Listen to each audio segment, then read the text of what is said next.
Hello my dear passionate NEET aspirants, welcome back to magnet brains IIT JEE NEET. मैं हूं doctor Ritika Bhardwaj, आपकी biology mentor, और आज मैं आपके लिए लेकर आई हूं जो फर्स्ट चैप्टर है 11th क्लास की हमारी एनसीईआरटी में दिया हुआ, जिसका नाम है द लिविंग वर्ल्ड। उस चैप्टर के लिए थर्ड टॉपिक, जहां पर हम बात करेंगे कि टैक्सोनॉमिक कैटेगरीज क्या होती है। अब ये जो टैक्सोनॉमिक कैटेगरी है, ये एक ऐसा क्राइटेरिया है जो डिवाइड करता है ऑर्गेनिजम्स को अलग अलग ग्रुप्स में।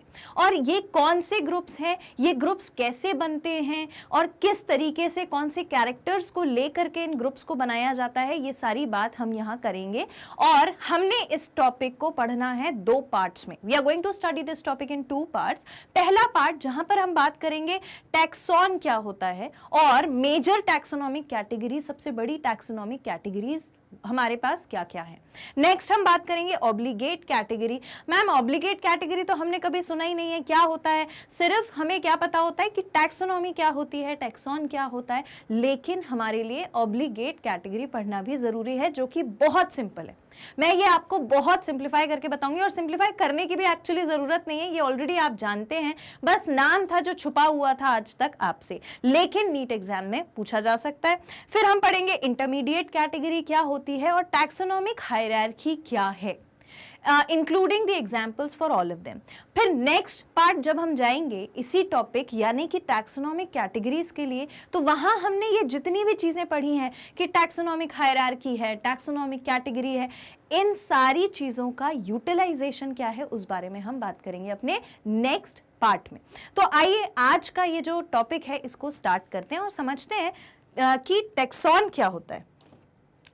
लेकिन उससे पहले नीट मॉड्यूल, हमारा क्या मॉड्यूल रहेगा, हमें कैसे तैयारी करनी है, हमें क्या क्या चीज़ें मिलेंगी, क्योंकि मैंने अक्सर स्टूडेंट्स को देखा है हर थोड़ी देर में हर बार एक मैसेज एक स्टूडेंट का ज़रूर होता है कि मैम हमें बुक कौन सी चाहिए, मैम हमें कब से पढ़ना है। तो यहाँ पर सारी चीज़ें अवेलेबल है, जहाँ आपको कहीं भागने की ज़रूरत नहीं है। आपको क्या क्या चीज़ें प्रोवाइड हो जाएंगी मैग्नेट ब्रेन्स की हमारी टीम की तरफ से for the preparation of NEET. आपको मिलेंगे टॉपिक वाइज एक्सप्लेनेशन जो हम ऑलरेडी कर रहे हैं, फिर आपको मिलेंगे डेली प्रैक्टिस प्रॉब्लम्स जहां पर आपको क्वेश्चंस मिलेंगे उस टॉपिक से related, including the most important questions.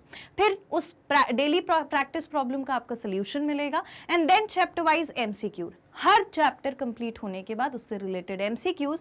और मैं आपको इस चीज के लिए हर चैप्टर में प्रोवाइड करूंगी list of names of scientist, there contribution with the respective years, जो हमें याद करने में थोड़ी मुश्किल होती है। चैप्टर में इधर उधर घुस के टॉपिक्स में दिया हुआ है कि कौन से साइंटिस्ट ने क्या काम किया, और नीट की खूबी यही है कि वो कहीं ना कहीं किसी लाइन में से निकालकर क्वेश्चन पूछ लेते हैं एनटीए, राइट। तो हमें वो भी लिस्ट मिल जाएगी, प्रीवियस ईयर क्वेश्चंस मिलेंगे, डाउट सॉल्विंग होगी, वीकली टेस्ट पेपर्स होंगे, गाइडेंस मिलेगा कैसे पढ़ना है, क्या पैटर्न होता है, कैसे तैयारी करें मैडम, ये सारी चीजें। उसके बाद chapter wise one shot video आपको माइंड मैपिंग देगा, और उसके बाद हम बात करेंगे ऑनलाइन टेस्ट सीरीज पे, राइट। नेक्स्ट हम स्टार्ट करते हैं आज के सेशन को, जहां पर हम पढ़ेंगे टैक्सोनॉमिक कैटेगरीज के बारे में। So the first thing, what are taxonomic category. जब हम बोलते हैं कि टैक्सोनॉमिक कैटेगरी, तो वो होता क्या है? देखो, उसके लिए हमें सबसे पहले पता होना चाहिए कि टैक्सॉन क्या होता है, तब हमें पता होगा कि टैक्सोनॉमिक कैटेगरी क्या होती है। तो पहले हम बात करते हैं टैक्सॉन की, ठीक है। जब आप बुक खोलोगे, आप बुक एनसीईआरटी देखोगे, तो आपको टैक्सोनॉमिक कैटेगरी मिलेगी पहले, लेकिन उस तक पहुंचने का जो रास्ता है वो है टैक्सॉन। पहले हमें टैक्सॉन को समझना होगा, फिर हम टैक्सोनॉमिक कैटेगरी को देखेंगे। तो टैक्सॉन क्या होता है? एक जैसे किसी का नाम होता है, ऐसा ही एक जनरल टर्म है। टैक्सॉन एक जनरल टर्म है, और वो जनरल टर्म किस लिए यूज होता है? ग्रुपिंग के पर्पस के लिए, ठीक है। एक जनरल टर्म ले लिया ग्रुप्स बनाने के लिए, अलग अलग ग्रुप्स बनाए हैं in a systematic classification of organism, whatever is its rank. मतलब हमने टैक्सॉन सिर्फ एक नाम है जो क्या बताता है कि इस टैक्सॉन के अंदर वेरियस ग्रुप्स हैं, वेरियस कैटेगरीज हैं। जैसे फॉर एग्जाम्पल स्कूल में आपके 11th क्लास के लिए हो सकता है कि 5 सेक्शन हो, है ना, section A, section B, C, D, इस तरीके से 5 सेक्शन हो, तो वो हर सेक्शन ए एक टेक्सॉन है, सेक्शन बी एक टेक्सॉन है, सेक्शन सी एक टेक्सॉन है। टेक्सॉन क्या होता है? Group of organisms. लेकिन ये ग्रुपिंग जो हुई है ऑर्गेनिज्म की, ये कैसे हुई थी? ये हमने प्रीवियस सेशन में जब बाइनोमियल, ट्राइनोमियल, पॉलिनोमियल नॉमेनक्लेचर पढ़ा था, और हमने पढ़ा था सिस्टमैटिक्स क्या होता है, क्लैडिस्टिक्स क्या होता है, तो उस दौरान हमने पढ़ा था कि कुछ क्राइटेरिया होते हैं जब हमें ऑर्गेनिज्म को करना होता है क्लासिफाई, और वो क्राइटेरियाज क्या क्या होते थे हमने पढ़ा था कि हमको सबसे पहले क्या करना पड़ेगा? आइडेंटिफाई करना पड़ेगा, कैरेक्टराइज करना पड़ेगा। तो सबसे पहला क्राइटेरिया हमने क्या पढ़ा था ग्रुपिंग करने के लिए? अगर हमें ग्रुप बनाना है ऑर्गेनिजम्स का, तो सबसे पहले हमें क्या देखना होगा कि उसका कैरेक्टर क्या है। कैरेक्टर क्या है? तो उसको बोलते हैं कैरेक्टरिस्टिक्स, रादर कैरेक्टरिस्टिक्स। उसके बाद हमें देखना होगा आइडेंटिफिकेशन। क्या आइडेंटिटी है? आइडेंटिफिकेशन। आइडेंटिफिकेशन के बाद हमें देखना होगा कि क्लासिफिकेशन क्या है। तो क्लासिफिकेशन, क्लासिफिकेशन, ठीक है। तो कैरेक्टरिस्टिक क्या है, आइडेंटिफिकेशन क्या है, क्लासिफिकेशन कैसे करा गया है, ये कुछ चीजें हमने ऑलरेडी पढ़ी हैं। फिर उसमें हम क्या क्या देखते थे? मॉर्फोलॉजी देखते थे, एनाटॉमी देखते थे, मतलब एक्सटर्नल स्ट्रक्चर देखा, इंटरनल स्ट्रक्चर देखा। तो हमने कुछ सेट ऑफ थिंग्स ऑलरेडी पढ़ी हुई हैं, जहां पर हम ग्रुपिंग कैसे करते हैं वो हमने सीख लिया। सिस्टमैटिक तरीके से हम कैसे उसे जमा सकते हैं। तो जब हम वो ग्रुप्स बना देते हैं तो वही अलग अलग अलग अलग ग्रुप्स कहलाते हैं tax on.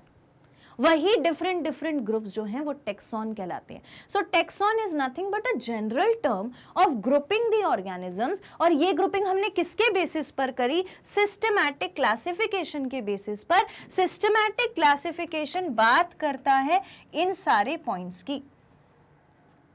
Characterise, characteristics, identification, classification, और इसमें एक चीज और, नॉमेनक्लेचर। हाँ, हम नॉमेनक्लेचर बार बार बोल रहे हैं पर हमने मेंशन नहीं किया। लेटस, अरे यार, लेटस मेंशन नॉमेनक्लेचर। मैं फिर से लिख देती हूं इसको, याद करिए। देखिए, कैरेक्टराइजेशन, कैरेक्टरिस्टिक्स, फिर आता है आइडेंटिफिकेशन, आइडेंटिफिकेशन, उसके बाद आता है, आइडेंटिफिकेशन के बाद आता है क्लासिफिकेशन, क्लासिफिकेशन के बाद हमें नॉमेनक्लेचर भी देखना होगा। तो अगर हमने इन सारे क्राइटेरियाज को फुलफिल करके और फिर एक ग्रुप बनाया है, तो वो ग्रुप जो है वो क्या कहलाएगा? सिस्टमैटिक क्लासिफिकेशन हो गया। इन सारे क्राइटेरिया की मदद से फिर ग्रुप बनाया, तो वो एक ग्रुप कहलाएगा taxon. That one group will be called as taxon. Clear? अब हमें टेक्सॉन समझ में आ गया, तो हम देखते हैं टैक्सोनॉमिक कैटेगरी क्या होती है। वेरियस ग्रुपिंग लेवल्स और ranks in classification are known as taxonomic category. Various levels, levels समझाने के लिए मैं आपको एग्जाम्पल आपके क्लास 10th में से देती हूँ। क्लास 10th में हमने पढ़ा था आर एनवायरनमेंट नाम का चैप्टर। वहां पे हमने पढ़ा था कि अलग अलग ट्रॉफिक लेवल्स होते हैं। लेवल 1, लेवल 2, लेवल 3, लेवल 4, मतलब herbivore, carnivore, omnivore, top carnivore, इस तरीके से हमने लेवल्स पढ़े थे। ऐसे ही लेवल्स हमने अपने दुनिया में प्रेजेंट, चाहे प्लांट हो चाहे एनिमल हो, हर एनिमल के लिए, मतलब हर ऑर्गेनिज्म के लिए हमने लेवल्स बना दी। सबसे बड़ा लेवल, सबसे बड़ा ग्रुप, फिर उससे छोटा ग्रुप, फिर उससे छोटा ग्रुप, उससे छोटा ग्रुप, और जो सबसे छोटा ग्रुप होगा उसमें सबसे ज्यादा सिमिलर कैरेक्टरिस्टिक्स होंगे। अगर फॉर एग्जाम्पल 5 आपको मैं एनिमल्स दे दूं और 5 में आपको प्लांट्स दे दूं, तो आपको मैं बोलूं कि इनको अलग अलग करो आप, है ना, डिपेंडिंग अपॉन देयर कैरेक्टर। तो आपका सबसे मेन और सबसे इंपॉर्टेंट, सबसे इजी क्राइटेरिया क्या होगा? प्लांट सारे एक तरफ हो गए, एनिमल सारे एक तरफ हो गए। मैडम आपने खुद ही बोला था 5 प्लांट और 5 एनिमल है, तो ये तो सबसे बड़ा ग्रुप बना दिया। पर अब उस प्लांट में भी तो देखो कि क्या वो एक वाइल्ड प्लांट है, ऑर्नामेंटल प्लांट है, मेडिसिनल प्लांट है, ये उसकी कैटेगरी। एनिमल में देखो कि वो टेरेस्ट्रियल है, या वो अर्बोरियल है, एरियल है, हवा में उड़ता है, या फिर वो एक्वेटिक है। ये उनके क्या हो गए? और भी ज्यादा डिफाइनिंग कैरेक्टर्स। पहले सबसे बड़ा ग्रुप, छोटा ग्रुप, छोटा ग्रुप, तो जितने अच्छे अच्छे कैरेक्टर्स, जितने कैरेक्टर्स हमें मिलते जाएंगे, उसके हिसाब से हम ग्रुप बनाते जाएंगे। तो जब हम ग्रुप बनाते हैं ना, ग्रुपिंग लेवल्स या फिर रैंक्स जब दे देते हैं तो वो कहलाता है क्लासिफिकेशन। तो मैम इसको हम याद कैसे रखेंगे? इसको याद रखने के लिए आपको मात्र एक वर्ड याद रखना है, वो है रैंक्स। ठीक है, आपको क्या याद रखना है? रैंक्स। रैंक्स याद रह गई तो समझ जाओ टैक्सोनॉमिक कैटेगरी क्या होती है? रैंक्स होती हैं। जो रैंक्स होती हैं वही टैक्सोनॉमिक कैटेगरी है। अब रैंक को ही तो इनने बोला है कि वेरियस ग्रुपिंग लेवल है, मैंने बोल दिया रैंक है। तो रैंक इन क्लासिफिकेशन। सब अपन कौन सा चैप्टर पढ़ रहे हैं? अपन क्या पढ़ रहे हैं? लिविंग ऑर्गेनिजम्स, लिविंग वर्ल्ड पढ़ रहे हैं, उसमें हमने क्लासिफिकेशन कर लिया। तो जब रैंक मिल जाए क्लासिफिकेशन के अकॉर्डिंग तो टैक्सोनॉमिक कैटेगरी। दूसरा, टैक्सॉन क्या होता है? टैक्सॉन एक जनरल टर्म है, जो हमने अलग अलग ग्रुप बनाए उसको हमने बोल दिया टैक्सॉन। लेकिन वो ग्रुप किसके बेसिस पर बने, कौन आधार था, किसने बनाया? सिस्टमैटिक क्लासिफिकेशन ने। सिस्टमैटिक क्लासिफिकेशन में हमने टैक्सोनॉमी पढ़ी थी। सिस्टमैटिक क्लासिफिकेशन में हमने पढ़ा था कि एनाटॉमी जरूरी है, मॉर्फोलॉजी जरूरी है, इकोलॉजी जरूरी है। मैंने वो सारी चीजें ना लिखकर आपको याद कराने के लिए चार आपको चीजें बताई कि हमने क्लासिफाई जो किया वो सर्टेन क्राइटेरियाज पर क्लासिफाई किया और बना दिया टैक्सॉन। That's it. मैं साइड हो जाती हूँ, एक बारी आप स्क्रीनशॉट ले लीजिए। Okay, done. See, next thing that we need to study. A natural taxon refers to group of similar, genetically related. देखो, similar group है और genetically related है, ये दो अलग अलग points हैं. Individuals having certain characters और फिर कुछ certain characters distinct from those of other groups. इनके पास दो important चीजें हैं, वो क्या क्या है? Similar group है, एक जैसे सारे के सारे ऑर्गेनिजम्स हो गए। नेचुरल टैक्सॉन, नेचुरल क्यों बोला है? नेचुरल इसीलिए बोला है कि हमने अभी खुद बोला ना कि हम एनिमल को एक साइड कर देंगे और प्लांट को एक साइड कर देंगे, तो ये तो नेचुरली डेवलप्ड है। लेकिन किसी ने आके नहीं बताया था ये डिवाइड करने वाला भी एक इंसान ही है, एक साइंटिस्ट ही है जिसने इसे डिवाइड किया है। तो नेचुरली जो चीज है, मतलब नेचुरली क्यों बोल रहे हैं कि हाथ पैर हैं, चल के कहीं जा रहा है, हंस रहा है, बोल रहा है, बात कर रहा है, ऑर्गेनिज्म हो गया। प्लांट है, चुपचाप खड़ा है। पेड़ है तो उसमें टहनी दिखेगी, पत्तियां दिखेंगी, रूट दिखेंगी, तो स्ट्रक्चर देख के हम बता देते हैं ये प्लांट है। कभी कोई आप एनिमल और प्लांट को डिफरेंशिएट करने में कंफ्यूज हो सकते हो? नहीं हो सकते। तो बोलिए नेचुरल ग्रुप अगर बन जाए जिसमें सिमिलर हो सब और जेनेटिकली रिलेटेड भी हो, जीन्स भी एक तरीके के हो, यानी कि अगर हम होमोसेपियंस ह्यूमंस की बात करेंगे तो एक जैसे ही जीन्स होते हैं ना सब में XY क्रोमोसोम होता है, वो तो 99.99% सेम होते हैं, बस वो थोड़ा सा परसेंटेज जो बच गया पॉइंट का, उसने हमको एक दूसरे से इतना अलग बना रखा है। तो जेनेटिकली कुछ रिलेशन है, बस इतना समझो, रिलेटेड है। And individuals having certain characters, और फिर भी कुछ ऑर्गेनिजम्स जिनके पास कुछ थोड़े से अलग अलग कैरेक्टर्स हैं, जैसे कि मैंने बोला 99.9% तो सिमिलर थे, थोड़ा सा परसेंटेज है जो डिफरेंस है। तो वो जो डिफरेंट है वो क्या है? इंडिविजुअल्स हैविंग सर्टेन कैरेक्टर्स, थोड़े से कैरेक्टर्स अलग हैं, distinct from those of the other groups, तो वो टैक्सॉन है। ठीक, एग्जाम्पल, सारे के सारे insects, all the insects form a taxon. सारे इंसेक्ट्स एक ही टैक्सॉन में आए। So do fishes, frogs and lizards, birds, algae, fungi and grasses. ये एक में आ गए, ये birds तक के एक में आ गए, और सारे इंसेक्ट्स जो हैं वो एक में आ गए। तो ये अलग अलग टैक्सॉन बन गया। अभी मैंने आपसे थोड़ी देर पहले बोला था एक्वेटिक, तो जो एक्वेटिक कल्चर शो कर रहे हैं वो भी तो एक दूसरे से थोड़ा बहुत सिमिलर है। थोड़े थोड़े अंतर हो सकते हैं कि भाई कोई छोटी फिश है, कोई बड़ी फिश है, थोड़े थोड़े अंतर स्पीशीज में उसके आ सकते हैं। हम स्पीशीज वर्ड नहीं यूज करते, लेकिन थोड़े थोड़े उनमें डिफरेंस आ सकते हैं। हम आगे बढ़ेंगे तो हमें ये सारी चीजें पता चलेंगी। ठीक है, अभी इसमें इतना कुछ नहीं है, स्क्रीनशॉट ले लो, लिख लो। Okay, next, major taxonomic category. तो भाई टैक्सोनॉमिक कैटेगरी हम समझ गए, आप क्या बोल रहे हो, क्या है, हम समझ गए। ठीक है, कि ग्रुपिंग कर दी कुछ कैरेक्टर्स देख करके, तो टैक्सोनॉमिक कैटेगरी बन गई। अब सबसे ज्यादा बड़ी मेजर टैक्सोनॉमिक कैटेगरी हमारे पास, हमारे साइंटिस्ट ने जो हमें पढ़ के दी है, और एनसीईआरटी जो हमें पढ़ाती है, जो कि नीट हमसे पूछेगा, वो क्या है? वो है 7 मेजर टैक्सोनॉमिक कैटेगरीज। दुनिया में 7 मेजर टैक्सोनॉमिक कैटेगरीज बनाई गई हैं। अब आप बोलोगे कि मैम मैंने कहीं पर, हाँ कुछ बुक्स में कभी कभी लिखा रहता है कि और भी आगे बनाते हैं, लेकिन मेजर सबसे बड़ी, क्या बोल रही हूं मैं, मेजर कैटेगरी 7 है। क्या? There are 7 major categories. Most inclusive category is kingdom. सबसे ज्यादा इंक्लूसिव कैटेगरी किसकी है? किंगडम, सबसे बड़ी कैटेगरी किंगडम, ठीक। Other major categories in descending order are phylum, class, order, family, genus and species. क्या क्या मिला? Kingdom, phylum, class, order, family, genus, species. ये 7 हैं हमारे सबसे बड़े मेजर कैटेगरीज। मैम इसको हम सीक्वेंस में कैसे याद रखेंगे? और सीक्वेंस में ही याद रखना पड़ेगा आपको ये कैटेगरीज। आप कभी ऐसा नहीं कर सकते कि चालू करो वहां जीनस से, फिर उसके बाद बोलो स्पीशीज, फिर बोलो किंगडम, पूरा ऑर्डर खराब हो जाएगा। This has to be learn in an order, ठीक। वो ऑर्डर मैम हम याद कैसे करें? तो उसके लिए मैं आपके लिए एक चीज लेकर आई हूं, वो है कीप पॉट्स क्लीन और फैमिली गेट्स सिक। ठीक है, देखो कीप किंगडम,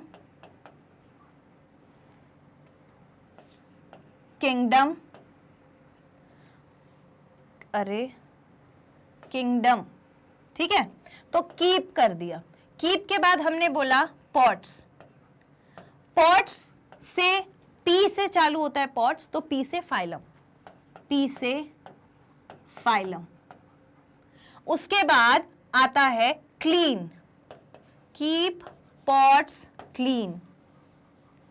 क्लीन से आता है क्लास, ठीक है। एक ये जिंगल, कीप मतलब kingdom, pots is for phylum, P से, सी से क्लीन, सी से क्लास, ऑर्डर, और के लिए ऑर्डर, ठीक है। ओ आर ऑर्डर, ये वाला तो और भी इजी है, ये तो याद ही रहेगा। उसके बाद फैमिली,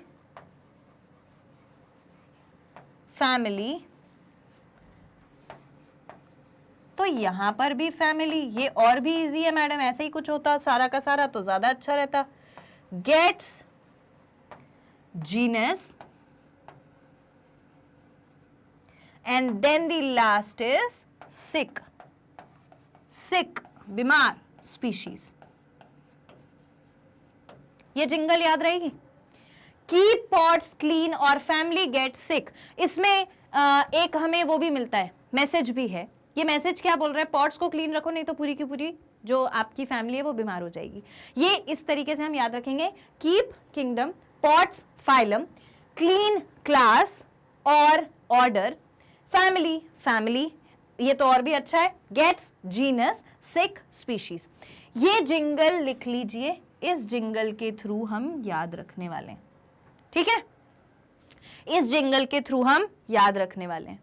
तो किंगडम जो होता है वो सबसे बड़ी टैक्सोनॉमिक कैटेगरी, एक्चुअली में तो ये 7 ही टैक्सोनॉमिक कैटेगरी सबसे बड़ी हैं, जिसमें सबसे बड़ा मेजर ग्रुप होता है किंगडम, उससे छोटा ग्रुप होता है फाइलम, उससे भी छोटा ग्रुप होता है क्लास, उससे भी छोटा ऑर्डर, उससे भी छोटी फैमिली, उससे भी छोटा जीनस, उससे भी छोटा स्पीशीज। तो सबसे बड़ा ग्रुप किंगडम, सबसे छोटा ग्रुप स्पीशीज, अगर मैं ऐसा कहूं तो गलत नहीं है, क्लियर नहीं है। So, the botanist used division in place of phylum as category in the classification of plant kingdom. जितने भी बॉटनिस्ट होते हैं, बॉटनिस्ट का मतलब देखो, जूलॉजिस्ट और बॉटनिस्ट तो तुम्हारे लिए कोई बड़ी बात नहीं है, वो तो आप स्टूडेंट्स बायोलॉजी के हो, नीट क्लियर करने वाले हो, जानते हो zoology animal, botany plant, zoologist animal की पढ़ाई करने वाला, बॉटनिस्ट प्लांट की पढ़ाई करने वाला। तो जो बॉटनिस्ट हैं वो फाइलम वर्ड यूज नहीं करते जब वो प्लांट की बात करते हैं। वो किंगडम तो ले लेते हैं, प्लांट है हमारा मान लिया, लेकिन वो फाइलम को कंसिडर नहीं करते। वो फाइलम के ग्रुप के लिए प्लांट्स में कुछ और वर्ड यूज करते हैं, और वो वर्ड क्या होता है? फाइलम के अलावा वो वर्ड होता है डिविजन। यहां पर लिख लेना, this is for plants, phylum is for animals. So this is your jingle. ये आपका डिवीजन यूज होता है जब आप प्लांट की बात करते हो।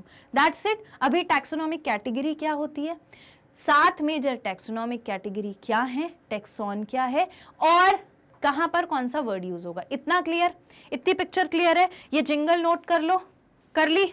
नेक्स्ट, ऑब्लिगेट कैटेगरी, कभी कभी एग्जाम में ये क्वेश्चन आ जाता है ऑब्लिगेट कैटेगरी क्या होती है, तो स्टूडेंट्स कंफ्यूज हो जाते हैं। मैग्नेट ब्रेन्स पर अगर आप मुझसे पढ़ रहे हो, ऑब्लिगेट कैटेगरी आपको कभी कंफ्यूज नहीं करेगी, क्योंकि बहुत सीधा साधारण सिंपल सा आंसर है इसका। ऑब्लिगेट कैटेगरी क्या होती है, जो हमने अभी 7 बड़ी मेजर कैटेगरीज पढ़ी हैं उसी को ऑब्लिगेट कैटेगरीज कहते हैं, जिस पर स्टूडेंट्स हो जाते हैं confuse. See the above named, मतलब इससे पहले हमने अभी वो जो नाम पढ़े, named categories are called obligate categories. Each species can be traced to these 7 categories. Her species के लिए ये, अगर मान लो एक स्पीशीज जो है वो सबसे छोटा ग्रुप होता है जो सिमिलर होता है, ठीक है, जिसमें सिमिलर ऑर्गेनिजम्स रहते हैं, सबसे ज्यादा सिमिलर कैरेक्टरिस्टिक्स शो करते हैं।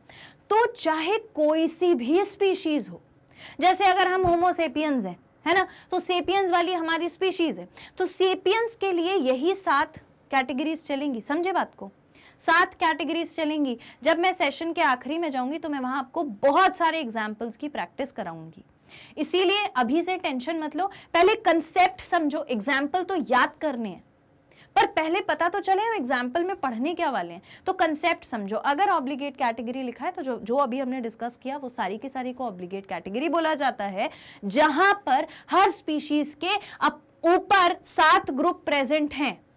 हर स्पीशीज के ऊपर वही चीजें प्रेजेंट है, kingdom, phylum, class, order, family, genus, हर स्पीशीज के लिए होगा। ठीक है, तो इसको आप चाहे लिख लीजिए, लिख लिया। Next, classification involves hierarchy of steps in which each step represent a taxonomic category या rank। अब वो जो हम क्लासिफिकेशन बनाते हैं उसमें 7 अलग अलग कैटेगरीज हैं, और यही सातों हैं जिसको हमने टैक्सोन यानी कि टैक्सोनॉमिक कैटेगरी यानी कि रैंक बोला था। वो यही 7 ग्रुप्स हैं जो रैंक वाइज अरेंज्ड हैं। सबसे ऊपर रैंक आती है किंगडम की और सबसे लास्ट में रैंक आती है स्पीशीज की। Clear? All categories together constitute a taxonomic hierarchy। और अगर आपको कहीं वर्ड taxonomic hierarchy लिखा हुआ मिल जाए तो घबराना नहीं है, घबराना नहीं है। टैक्सोनॉमिक हायरार्की क्या होती है, इन कैटेगरीज को हम एक साथ अरेंज कर देते हैं तो वो हायरार्की हो जाती है। हायरार्की मतलब होता है एक ऑर्डर जिसमें आप चीजों को अरेंज करते हो, तो ये भी तो एक ऑर्डर ही है जिसमें अरेंज किया गया है। Kingdom, phylum, class, order, family, genus, species, तो ये भी तो एक ऑर्डर चल रहा है, तो ये ऑर्डर इसकी हायरार्की हो गई। ठीक है, तो ये जो रैंक है इसी को हमने हायरार्की बोल दिया। Each category represent a unit of classification, और हर कैटेगरी क्लासिफिकेशन का यानी कि क्लासिफाई करने का जो हमारा क्राइटेरिया है उसका यूनिट है, उसका यूनिट है। जैसे हम बोले कि एनिमल किंगडम, एनिमल किंगडम के अंदर एक हमने ग्रुप बनाया, एक फाइलम ले लिया, उसके अंदर एक और ग्रुप बनाया, और भी सिमिलर कैरेक्टरिस्टिक्स है, क्लास मिल गया। ठीक है, किंगडम मिला, फाइलम मिला, क्लास मिला, और भी सिमिलर, ऑर्डर मिल गया। किंगडम, फाइलम, क्लास, ऑर्डर, फिर फैमिली मिल गई, फिर जीनस मिल गया, फिर स्पीशीज मिल गई।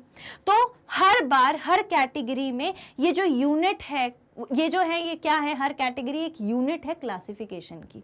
जैसे किंगडम एक यूनिट है, फाइलम एक यूनिट है, क्लास एक यूनिट है, तो ऐसे ये सारे के सारे यूनिट्स हैं पूरे क्लासिफाइंग क्राइटेरिया के।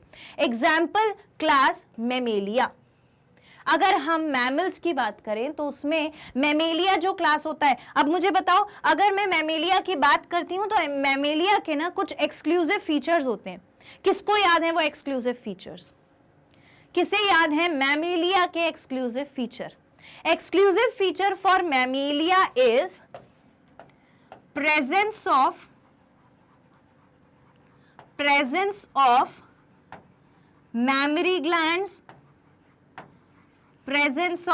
mammary glands, and one more exclusive feature, presence of hair over skin। ये दोनों मेजर क्राइटेरिया थे जब हमने मैमेलिया वाला क्लास बनाया था। अगर किसी ऑर्गेनिज्म के पास मैमरी ग्लैंड प्रेजेंट है और स्किन के ऊपर हेयर प्रेजेंट है तो वो कहां पर आएंगे, वो आएंगे हमारे मैमेलिया ग्रुप में, इसीलिए क्लास मैमेलिया। तो ये भी अपने आप में एक यूनिट बन गया।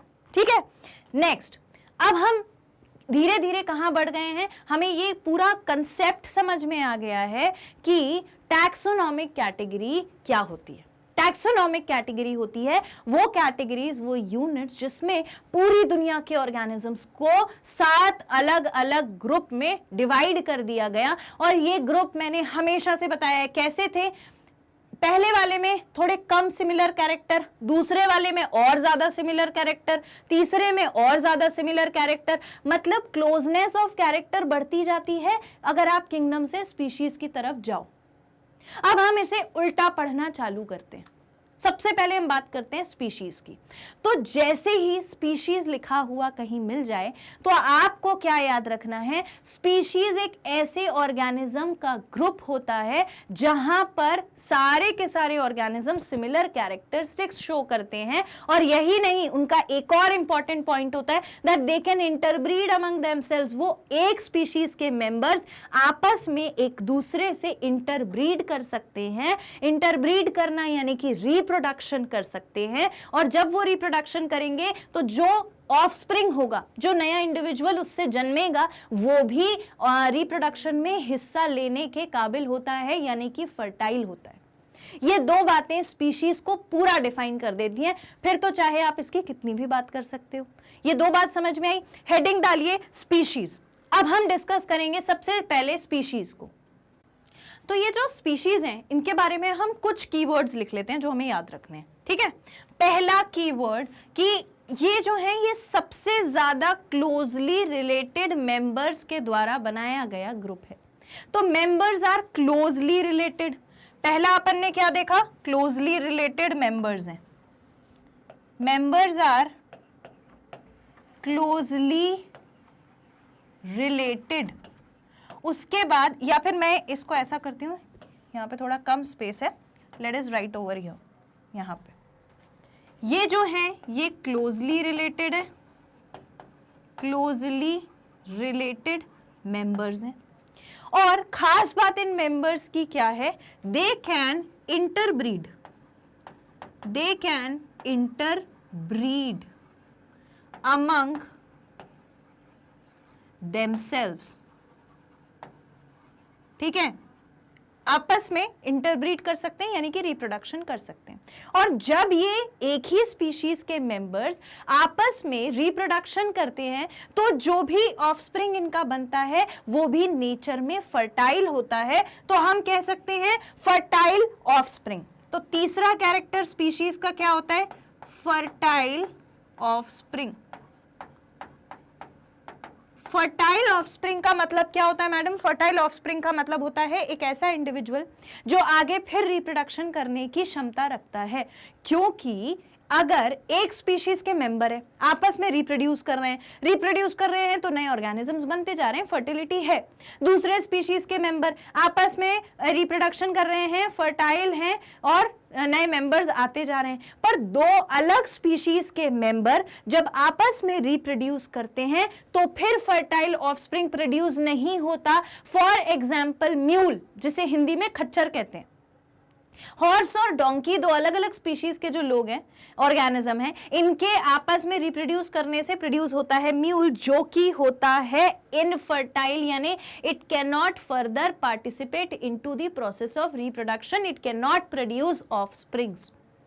सो काम कराना था तो उसको हमने म्यूल बना लिया। तुम्हारी स्पीशीज तभी बढ़ेगी भाई जब ये दो स्पीशीज आपस में करेंगी फर्टिलाइजेशन, ठीक है। तो फर्टिलाइजेशन होने की संभावना तो हो गई दो स्पीशीज में, पर जो ऑर्गेनिज्म बना वो कैसा था? इनफर्टाइल। इसीलिए एक स्पीशीज का जो ग्रुप होता है उनका एक बहुत एक्सक्लूसिव कैरेक्टर ये होता है कि वो ऑफस्प्रिंग्स तो बना रहे हैं, रिप्रोड्यूस तो कर रहे हैं, पर ऑफस्प्रिंग कैसा है? वो भी रिप्रोड्यूस करने की कैपेबिलिटी रखता है, तो फर्टाइल ऑफस्प्रिंग है। तो ये तीन मुद्दे, ये तीन इंपॉर्टेंट कैरेक्टरिस्टिक्स होते हैं। अब क्वेश्चन जब नीट में पूछा जाएगा तो हो सकता है स्पीशीज की जगह आपको लिखा हुआ मिले specific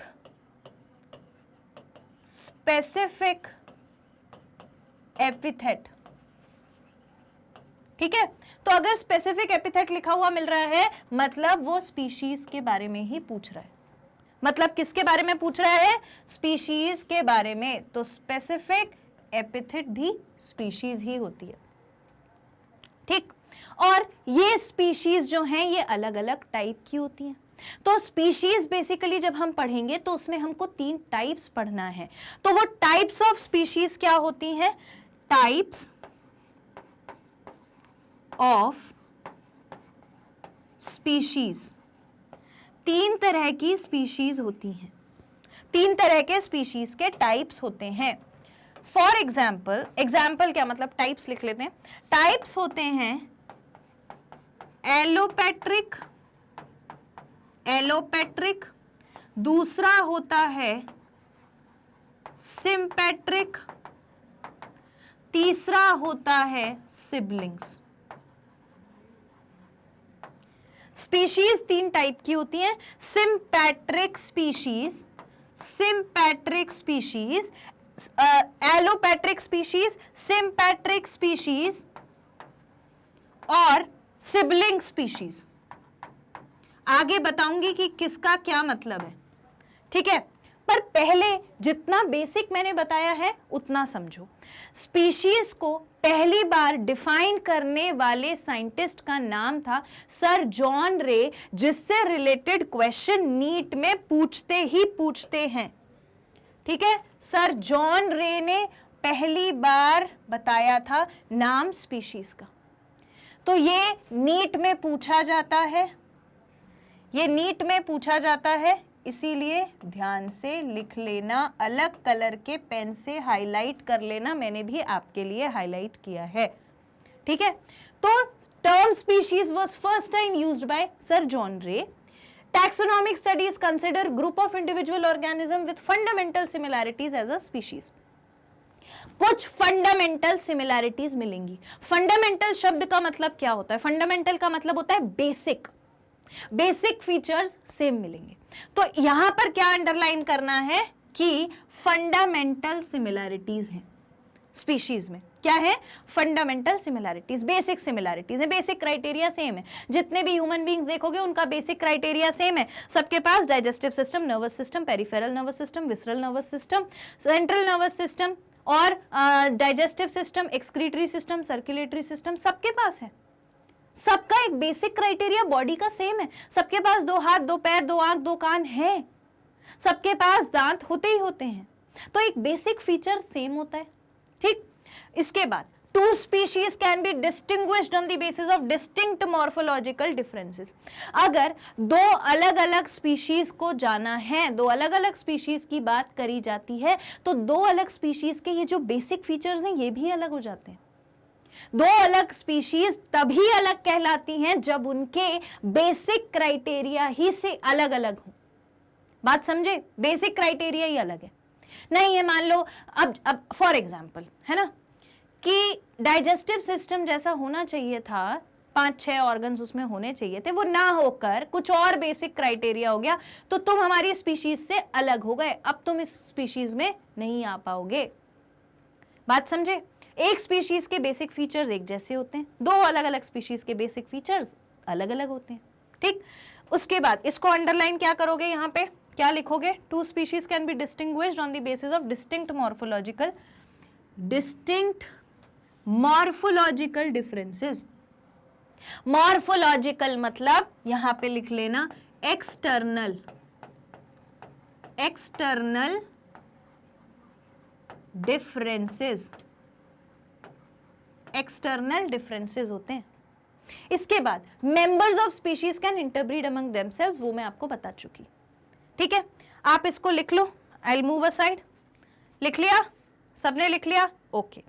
next, it is the lowest taxon, taxonomic category में सबसे नीचे है। हो भी क्यों ना, किंगडम ले लिया, किंगडम ले लिया, फाइलम ले लिया। अच्छा एक बात बताओ, ये मैडम आप बार बार क्यों लिख रही हो? ये तो हमको मालूम है, सीक्वेंस में मालूम होना जरूरी है, सीक्वेंस में याद रखना जरूरी है। जितनी बार लिखोगे, जितनी बार बोलोगे, उतना जल्दी याद होगा, ठीक है। तो kingdom, phylum, class, order, family, genus and species. तो स्पीशीज आप देख रहे हो इस कैटेगरी में सबसे नीचे है। इसीलिए स्पीशीज को बोला गया है, स्पीशीज को बोला गया है लोएस्ट टैक्सॉन। और जब हम किंगडम पढ़ेंगे तो किंगडम क्या हो जाएगा? हाईएस्ट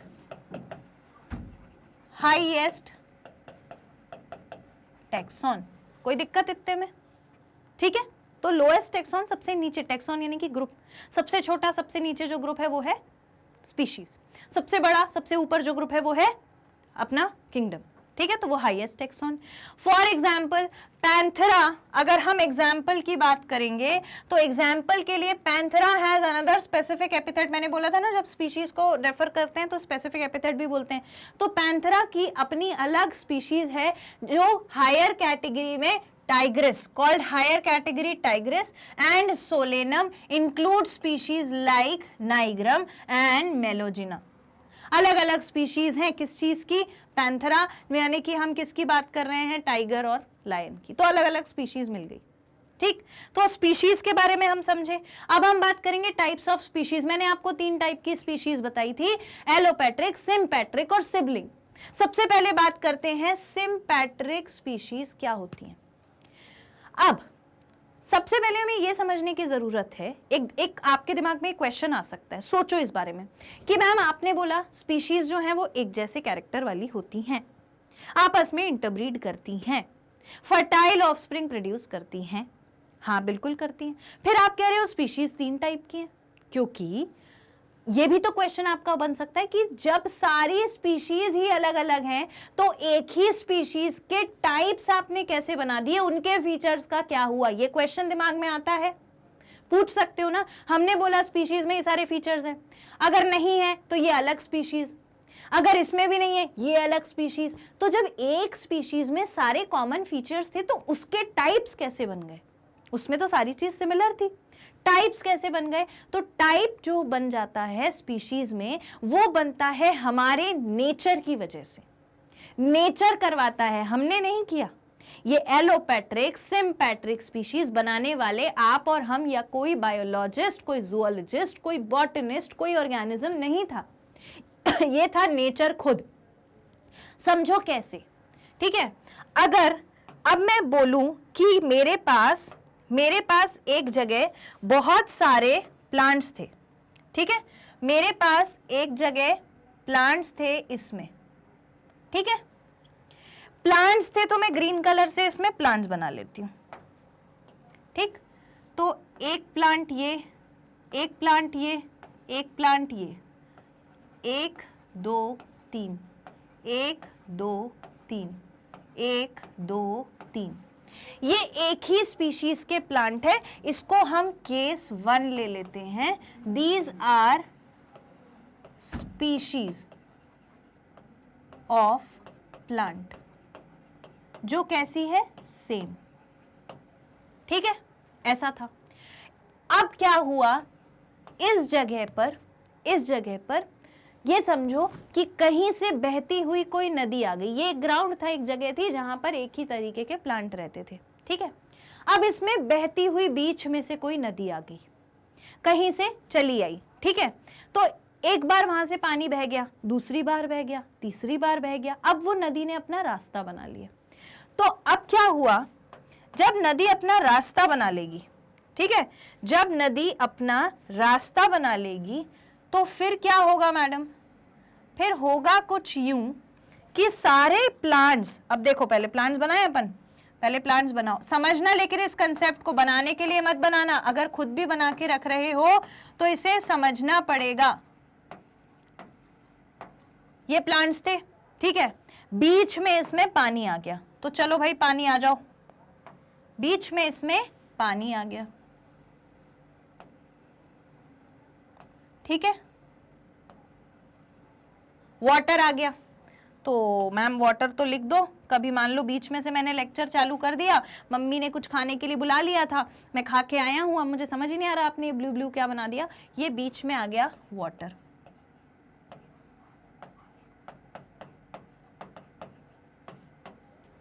ठीक है, अब क्या हुआ, ये रास्ता तो बन गया, तो फिर अब जो नए पौधे थे वो कहां पर जन्म लेंगे? वो यहां साइड में ग्रो होने लगेंगे, यहां साइड में ग्रो होने लगेंगे।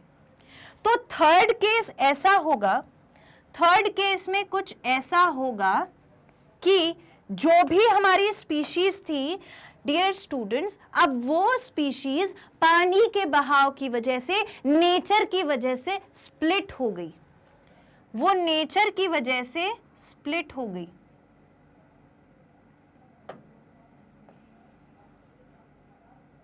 ठीक है, स्प्लिट हो गई, और बीच में इनके आ गया कौन? पानी, बीच में आ गया पानी। ठीक है, अब इसमें प्लांट, ऐसे कैसे प्लांट नहीं बनेगा? प्लांट तो बनेगा। ठीक है, बात समझ रहे हो मैं क्या बता रही हूं? ध्यान से देखो, ध्यान से देखिएगा और सुनिएगा। क्या हुआ, एक जगह बहुत सारे प्लांट थे, नेचर आ गया बीच में, बोला पानी वहां से हमको ही जाना, हमको वहीं से जाना है, हमको और कहीं से जाना ही नहीं है, रास्ता बना लिया। तो क्या हुआ कि बीच के सारे प्लांट्स खत्म हो गए, पानी के लिए रास्ता बन गया। इधर पे इसी तरीके के और प्लांट्स ग्रो हो गए, उधर पे उसी तरीके के और प्लांट्स हो गए, जिनकी स्पीशीज सेम है। स्पीशीज इनकी कैसी है? सेम है। ठीक है, तो क्या हम बोल सकते हैं, ध्यान से सुनना, क्या मैं बोल सकती हूं कि this is area 1 and this is area 2?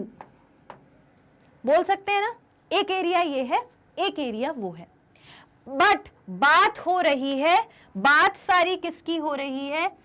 Same, अच्छा मैं यहां लिख देती हूं, बात हो रही है सेम स्पीशीज की। ठीक है, सिर्फ ज्योग्राफिकल एरिया बदल गया। तो ज्योग्राफिकल एरिया इसमें कैसे बदलता है? अगर हम सिंपैट्रिक स्पीशीज पर जाते हैं तो स्पीशीज इनहेबिटिंग अ सेम ज्योग्राफिकल एरिया, अगर सेम ज्योग्राफिकल एरिया में है तो वो क्या है? सिंपैट्रिक स्पीशीज। यानी हम कह सकते हैं कि ये वाली जो स्पीशीज है वो सिंपैट्रिक स्पीशीज है, ये स्पीशीज सिंपैट्रिक स्पीशीज है, एक ज्योग्राफिकल एरिया में पूरी स्पीशीज प्रेजेंट है। और इनहेबिटिंग का क्या मतलब है? इनहेबिटिंग का मतलब है उनका जो हैबिटाट है, जो नेचर है जिसमें वो रहते हैं, वो सेम ज्योग्राफिकल एरिया में है, सेम एरिया में रहते हैं। और एलोपैट्रिक स्पीशीज, एलोपैट्रिक स्पीशीज क्या होती है? Species inhibiting different geographical area, different geographical area inhibit करने वाली हमारी थर्ड वाली, क्योंकि ये अलग अलग एरिया में स्प्लिट हो गई थी। ठीक, फिर बात आती है sibling species, groups of very similar and closely related species which can not interbreed but is difficult to separate them on the basis of morphological characters alone. मतलब कोई ऐसी कैटेगरी जो दिखने में बिल्कुल एक जैसी है, इंटरब्रीड नहीं कर सकती, बिल्कुल एक जैसी दिख रही है, बेसिक चीजें भी हमें ऐसा लगता है देखने में मॉर्फोलॉजिकली। यहां पर इंपॉर्टेंट इसमें क्या है जो आपको मार्क करना है कि very similar closely related species तो हैं लेकिन can not interbreed is the most important criteria. आपस में रिप्रोडक्शन नहीं कर सकती, can not interbreed but is difficult to separate, आप उन्हें सेपरेट भी नहीं कर सकते। जब आप उन्हें देखते हो तो आपको बिल्कुल एक जैसे दिखते हैं, किस क्राइटेरिया से? मॉर्फोलॉजिकली, मॉर्फोलॉजिकल कैरेक्टर, यानी कि external character, external characters same है। अगर ऐसा होगा तो ये सिबलिंग कहलाएंगे। भाई बहन होता है, सिबलिंग का मतलब होता है भाई बहन। अब अगर ये भाई बहन की तरह रह रहे हैं, भाई भाई जैसे दिख रहे हैं और बहन बहन जैसे दिख रहे हैं, तो सिबलिंग स्पीशीज हैं, लेकिन आपस में इंटरब्रीड नहीं करने के योग्य हैं, ब्रीडिंग नहीं कर सकते, रिप्रोडक्शन नहीं कर सकते। So that is all about the types of species. अच्छा, आपको स्क्रीनशॉट लेना है, आप स्क्रीनशॉट ले लीजिए, आई विल मूव असाइड, लिख लीजिए, फिर आप बोलोगे मैम आप साइड हो जाया करो। लिख लिया? नेक्स्ट अब बात करेंगे जीनस की। ठीक, तो जब भी हम kingdom, phylum, class, order, family, genus, species, सब स्पीशीज जो भी पढ़ रहे हैं उसमें ये बात ध्यान रखना, स्पीशीज में सबसे ज्यादा कॉमन कैरेक्टर, उससे थोड़े कम कॉमन कैरेक्टर जीनस के पास होते हैं। थोड़े कम बोला है मैंने, स्पीशीज में सारे कैरेक्टर्स सेम थे, 99.9% सेम थे। यहां पर थोड़े से कैरेक्टर्स अलग भी आएंगे, यानी कुछ कम हो जाती है मात्रा सिमिलर कैरेक्टर्स की जब हम जीनस पर जाते हैं। Genus comprise of group of related species. दो रिलेटेड स्पीशीज को एक साथ कर दे तो वो कहलाता है genus. which has more characters in common in comparison to species of another genera। अब ये जेनेरा क्या है? जेनेरा भी स्पीशीज को ही बोला गया है ना, जीनस को ही बोला गया है। तो जीन्स में रिलेटेड स्पीशीज का ग्रुप होता है, जीनस में रिलेटेड स्पीशीज का ग्रुप होता है जिसके पास more characters in common in comparison to species, has more characters in common in comparison to species of another genera. मतलब अगर ये एक स्पीशीज है, अगर ये एक स्पीशीज है किसी प्लांट की और एक ये स्पीशीज है अलग से किसी प्लांट की, नहीं मैं बल्कि ऐसा करती हूं कि आई विल यूज, ठीक है, स्पीशीज 1 है, ठीक, और स्पीशीज 2 है, स्पीशीज 2 ऑफ प्लांट, एक ही प्लांट की एक स्पीशी ये है, एक स्पीशी ये है।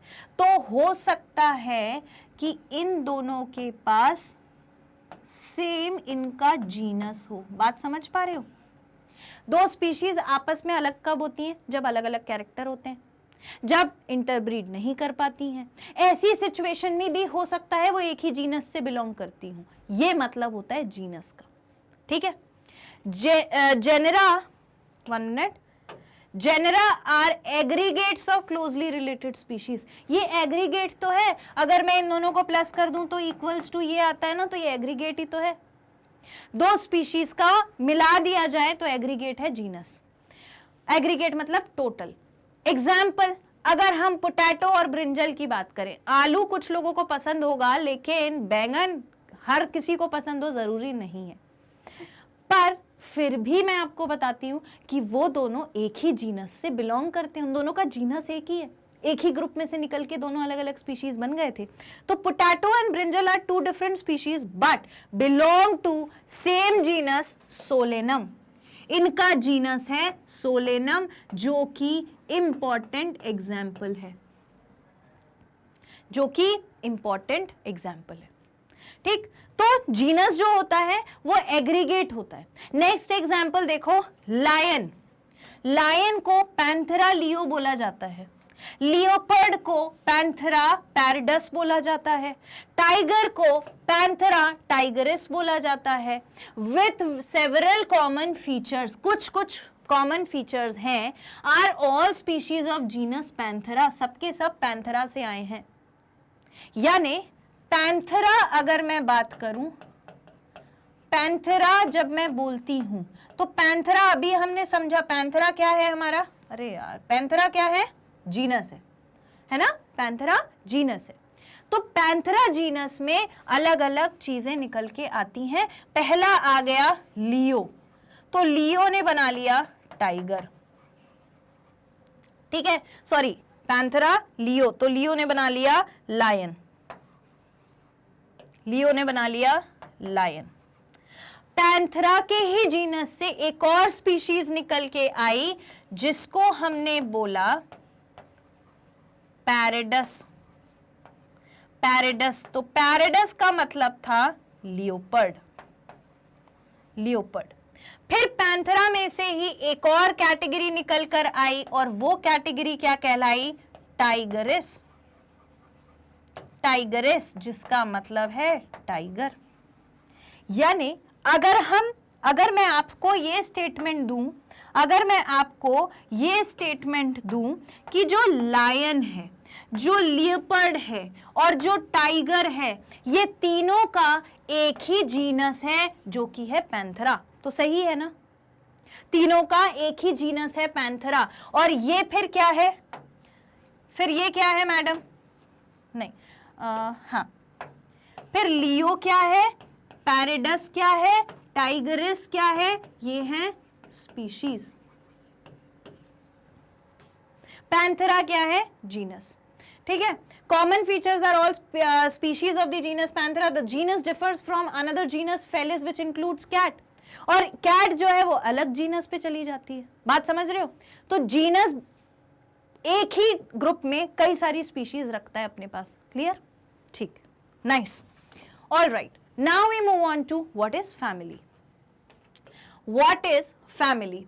फैमिली जो होती है वो होती है रिलेटेड जेनरा का ग्रुप।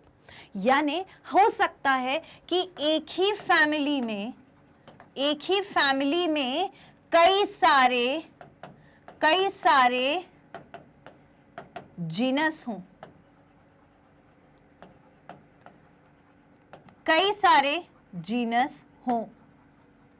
ये जीनस 1, ये जीनस 2, ये जीनस 3, ये genus 4।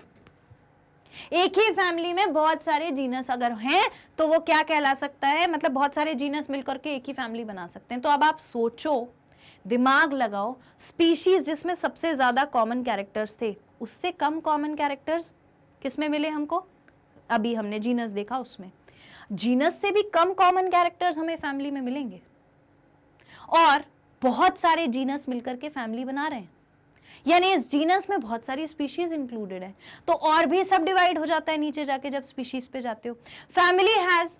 Family has group of related genera with still less number of similarities compared to genus and species। genus और species के comparison में और भी कम similar characters family में होते हैं, ये मैंने आपको बताया।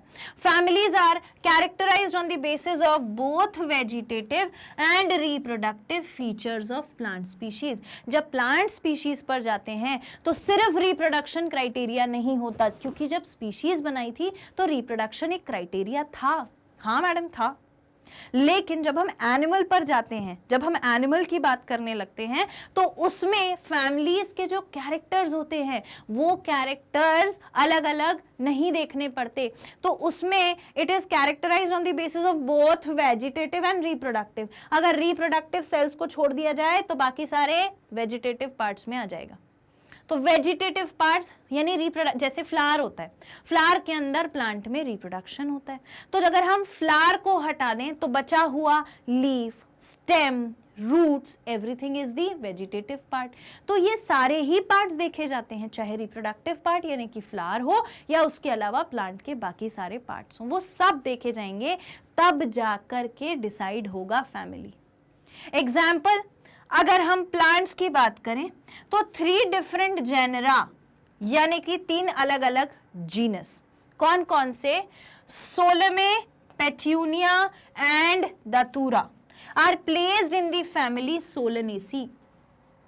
इसको कैसे याद रखेंगे? ये मैंने फैमिली ले ली सोलनेसी। सोलनेसी फैमिली के अंदर मैं 3 चीजें लेकर आती हूं, ठीक है? सोलनेसी फैमिली के अंदर मैं 3 चीजें लेकर आती हूं, ठीक? 1, 2 एंड 3। और ये, अरे 1 मिनट, ओके। सोलनेसी फैमिली के अंदर हम क्या क्या लेके आएंगे? 3 चीजें, 1, 2 एंड 3। और वो तीनों चीजें क्या क्या है? देखो, सोलनेसी फैमिली है, 3 जीनस हैं अलग अलग। पहला कहलाता है सोलमे, दूसरा कहलाता है पेट्यूनिया और तीसरा कहलाता है दतूरा, ठीक है? तो एक ही फैमिली में, मैम ये हमें पता कैसे चलेगा जब हम लिखेंगे? 1 मिनट, सॉरी, एक ही फैमिली में, ठीक है, एक ही फैमिली यानी कि सोलनेसी में, इसको मार्क कर लो और लिख लो फैमिली। इसके नीचे इन तीनों के लिए मार्क करके लिख लो जीनस। एग्जाम्पल अगर आप ऐसे याद रखोगे तो ज्यादा याद रहेगा, ठीक है? देखो बन गया एग्जाम्पल। नेक्स्ट एग्जाम्पल देखो, प्लांट का एग्जाम्पल लिया है तो एनिमल का एग्जाम्पल भी लेना पड़ेगा, नहीं तो भैया बुरा मान जाता है ना। एनिमल का एग्जाम्पल, अमंग एनिमल्स, अमंग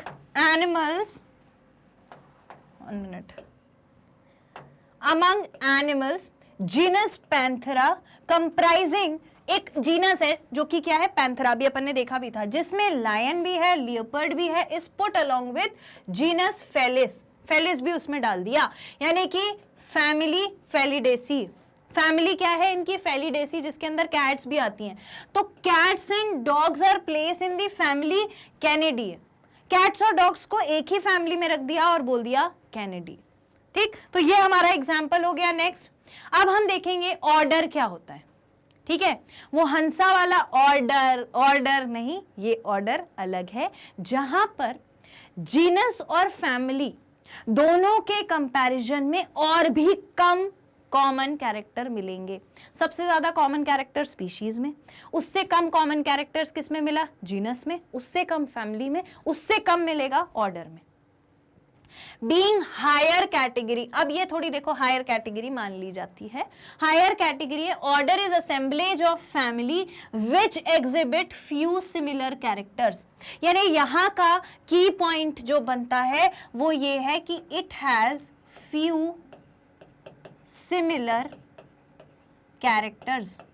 एक ये वाला, ये बात याद रह गई तो पूरा डिफाइन कर सकते हो ऑर्डर। प्लांट फैमिलीज की हम बात करें, जैसे Convolvulaceae, Solanaceae are included in the order Polemoniales and mainly based on the floral characters. और जब ये बोल देते हैं फ्लोरल कैरेक्टर्स तो मतलब कि इन्होंने क्या देखा होगा, फ्लोरल कैरेक्टर्स में इन्होंने क्या देखा होगा, तो इन्होंने भी एक्सटर्नल यानी कि मॉर्फोलॉजिकल फीचर्स देखे होंगे। फ्लोरल यानी कि फ्लावर वाले, फ्लावर्स के कैरेक्टर्स। ठीक है, the animal order carnivora, Carnivora का क्या मतलब है, कार्निवोरस का मतलब क्या होता है, हर्बीवोर, हरा खाने वाले। कार्निवोर जो एनिमल्स को खा जाते हो, वो हरा जो खा रहे हैं उनके ऊपर कार्निवोर ही होते थे। ओमनिवोर जो प्लांट और एनिमल दोनों को खाएगा। तो कार्निवोर ऑर्डर है, एक order. The animal order Carnivora includes families like fail यानी कि फैमिली, कैट की, एंड कैनिडिए यानी कि डॉग की फैमिली। कैट और डॉग एक ही ऑर्डर को बिलोंग करते हैं, carnivora. Cat and dogs belong to same order carnivora. Carnivora मतलब जिसने क्या खाया, दूसरे एनिमल्स को खाया, हरा भरा कुछ नहीं खा रहा। ठीक है, तो ये हो गई हमारी क्या, ये हो गई हमारी ऑर्डर।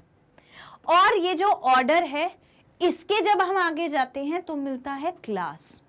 क्लास में ऑर्डर से और भी कम कॉमन कैरेक्टर होते हैं, है ना। और क्लास के ऊपर कौन होता है, फाइलम, फाइलम के ऊपर होता है किंगडम। तो अब और भी कॉमन कैरेक्टर्स कम होते जा रहे हैं। तो क्लास समझो इंक्लूड्स रिलेटेड ऑर्डर, इसमें रिलेटेड ऑर्डर्स रहते हैं, हैविंग सम कॉमन कैरेक्टर्स, कुछ कॉमन कैरेक्टर्स हैं, थोड़े से ही कॉमन कैरेक्टर्स हैं। अभी तक जब हमने इससे पहले, जब क्लास से पहले हम बात कर रहे थे ऑर्डर की, तो वहां पे हमने एक फीचर देख लिया कार्निवोरा, और उसके ऊपर हमने दो लोगों को एक साथ रख दिया, है ना। अब यहां पर हम और भी कम कैरेक्टर देखेंगे। फॉर एग्जाम्पल प्राइमेटा की अगर हम बात करें, कंप्राइजिंग, प्राइमेटा में प्राइमेट्स कौन कौन होते हैं, मंकी भी होता है, गोरिल्ला भी होता है, गिब्बन भी होता है। Is placed in class Mammalia. वापस से मैमेलियन कैरेक्टर रिवाइज करते चलो, कोई बुराई नहीं है। तो mammalian character is presence of memory glands, mammary glands, and another character presence of hair over skin। ठीक है, तो मैमेलियन कैरेक्टर है, मैमेलिया में आते हैं, along with order कार्निवोरा जो इंक्लूड करता है टाइगर, कैट एंड डॉग। तो इस तरीके से हमने डिवाइड कर दिया, तो वो हो गया हमारा क्लास। अब फाइलम में और भी रिलेटेड आपको क्लास मिल जाएंगी। Classes having same features in common constitute higher category called phylum. और फाइलम में जब भी हम, फाइलम में मैं यहां लिख देती हूं, फाइलम में जब भी हम रेफर करेंगे टू प्लांट्स,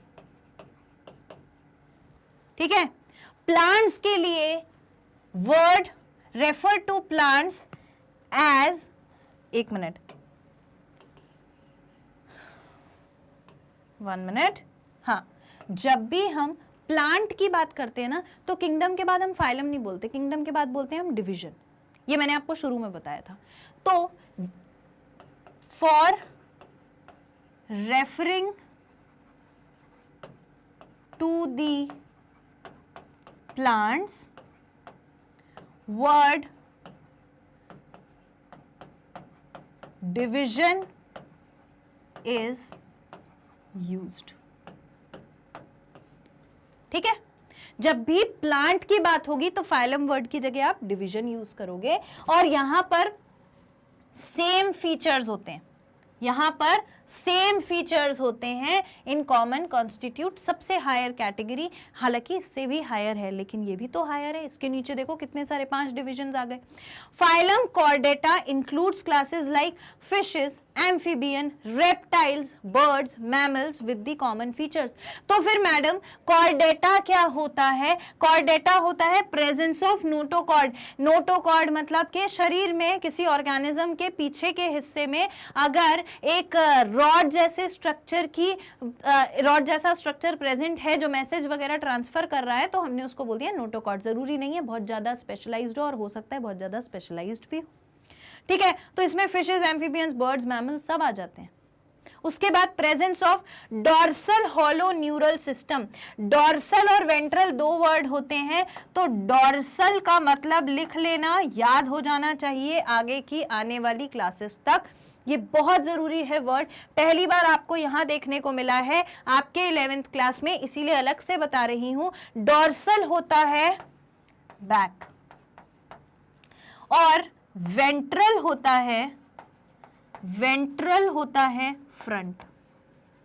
ठीक है, तो बैक पोर्शन पर अगर न्यूरल सिस्टम मतलब नर्व्स वाला कोई एक स्ट्रक्चर प्रेजेंट है पीछे की तरफ, तो वो किस में आ जाएगा? कॉर्डेटा में आ जाएगा।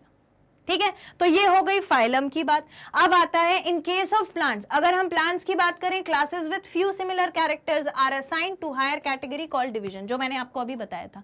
जब भी प्लांट्स की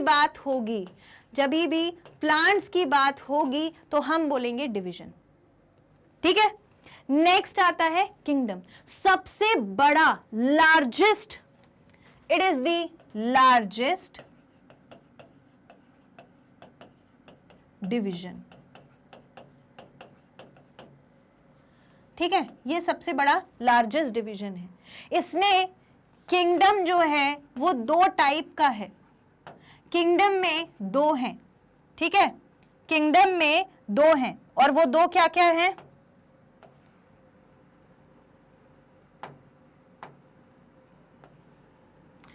एक है प्लांट, ठीक है, दूसरा है एनिमल।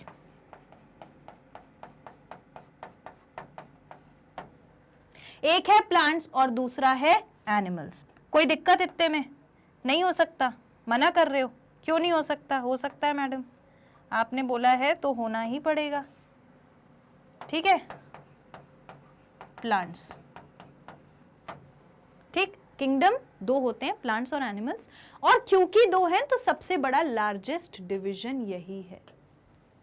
ठीक, all organisms whether plants or animals belonging to various phyla are assigned to the highest category called kingdom। highest category, highest division, highest group बोलना चाहिए एक्चुअली में।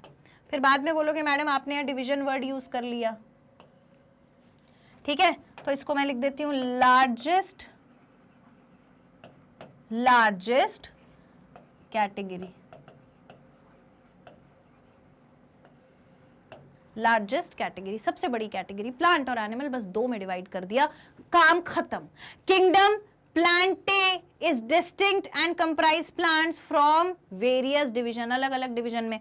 जब प्लांट्स का किंगडम होता है तो किंगडम का नाम होता है प्लांटे, और जब एनिमल्स का किंगडम होता है तो किंगडम का नाम होता है एनिमेलिया, एनिमेलिया। ठीक है, अब मैम बोलोगे कि मैम एल और आई आपने मिला दिया, यू लग रहा है, एनिमेलिया। हो गया, ठीक।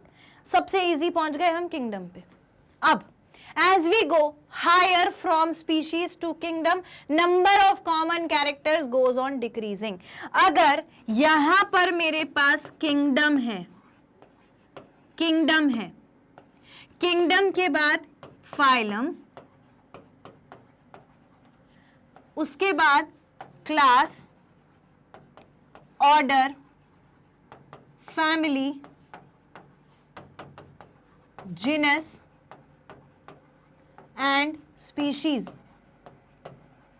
यही है, यही पढ़ा है।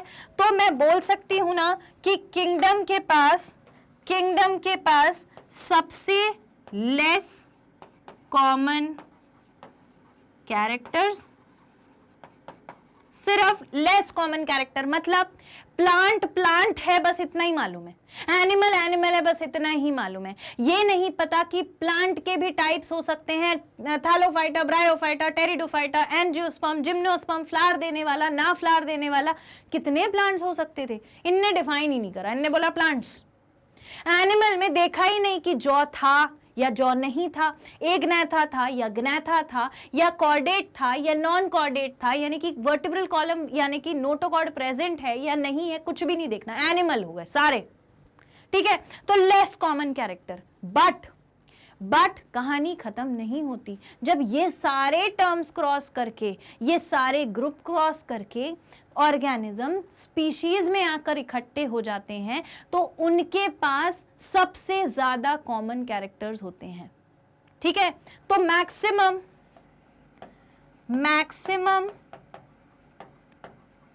कॉमन कैरेक्टर्स यहां देखे जाते हैं।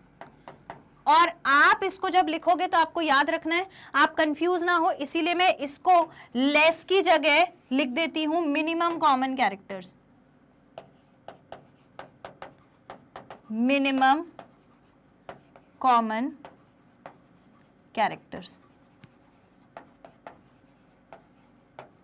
ठीक है, सबसे कम कॉमन कैरेक्टर्स यहां, मैक्सिमम कॉमन कैरेक्टर्स वहां। Lower the taxa, next line लिखी है, lower the taxa more the characteristics that the numbers with in the taxon share. ज्यादा कैरेक्टर्स यहां मिलेंगे, कम कैरेक्टर्स यहां मिलेंगे, बस हो गया। ये हो गया हमारा किंगडम। ठीक, इंटरमीडिएट कैटेगरी पे आते हैं। अभी तक हमने अपनी 7 मेजर कैटेगरीज करी complete, kingdom, phylum, class, order, family, genus, species. अब आता है इंटरमीडिएट कैटेगरी। आपने सुना होगा होमोसेपियंस को पूरा बोला जाता है होमोसेपियन सेपियन, 3 वर्ड बोले जाते हैं। ठीक है, तो मैडम उस होमोसेपियन सेपियन का क्या मतलब है?